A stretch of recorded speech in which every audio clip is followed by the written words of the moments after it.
तुम्हाला पण असंच वाटतं ना की घरापेक्षा बँकेमध्ये लॉकरमध्ये ठेवलेल्या वस्तू किंवा दागिने जास्त सुरक्षित राहतात? तर आजचा व्हिडिओ नक्कीच तुमच्यासाठी आहे.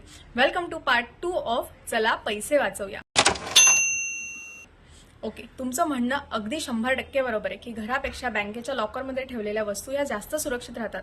पण तुम्ही हा विचार कधी केलाय का की बँकेमध्ये समजा चोरी लागली किंवा बँकेला आग लागली तर तुम्हाला बँकेकडून कॉम्पेन्सेशन मिळतं का? याचं उत्तर हो आहे. पण याला अपवाद आहेत आणि कॉम्पेन्सेशन किती द्यायचं ह्याचा आकडा आधीपासूनच ठरलेला असतो. आता अपवाद कोणते? तर बँकेमध्ये समजा चोरी झाली किंवा बँकेला आग लागली किंवा बँकेच्या चुकीमुळे तुमच्या वस्तू समजा गहाळ झाल्या तर बँक तुम्हाला कॉम्पेन्सेशन द्यायला बांधील आहे.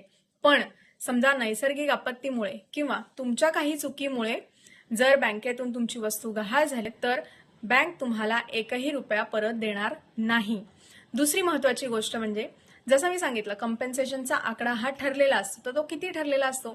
आरबीआयच्या नियमानुसार तुमच्या लॉकरचं जेवढं इयरली रेंट असतं त्याच्या 100 पट रक्कम तुम्हाला कॉम्पेन्सेशन म्हणून मिळते. समजा तुमचं बँकेच्या लॉकरचं भाडं दरवर्षी 5,000 रुपये तुम्ही भरताय तर तुम्हाला कॉम्पेन्सेशन मध्ये 5 लाख रुपये मिळतील. तुमच्या लॉकरमध्ये 50 लाख रुपयाची वस्तू जरी तुम्ही ठेवली असेल तरी सुद्धा तुम्हाला त्याचं कॉम्पेन्सेशन 5 लाख रुपयेच मिळेल. या केसेसमध्ये सुद्धा तुम्हाला 3 खबरदाऱ्या घ्यायच्यात. पहिली गोष्ट म्हणजे तुमच्या लॉकरच्या अग्रीमेंटची एक कॉपी जशी बँकेकडे असते तशी एक कॉपी तुमच्याकडे ठेवायची.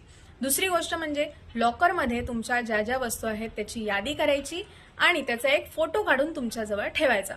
तिसरी गोष्ट म्हणजे 100% बँकेच्या कॉम्पेन्सेशनवरती अवलंबून न राहता तुमच्या बँकेमधल्या वस्तूंचा सेपरेट सेफ डिपॉझिट किंवा होम इन्शुरन्स काढून घ्या जेणेकरून बँकेतल्या वस्तूची पूर्णपणे भरपाई तुम्हाला इन्शुरन्स थ्रू क्लेम करता येईल. छोटे छोटे गोष्टी आहेत पण त्याच्यामुळे तुमचे लाखो रुपये वाचतील. कायदेशीर चुका टाळा आणि कष्टाचे पैसे वाचवा. अशाच लीगल कॉन्टेंटसाठी माझ्या पेजला फॉलो करायला विसरू नका. आणि हो, तुमच्या डोळे झाकून बँकेवरती विश्वास ठेवणाऱ्या मित्रांना हा व्हिडिओ शेअर करायला विसरू नका.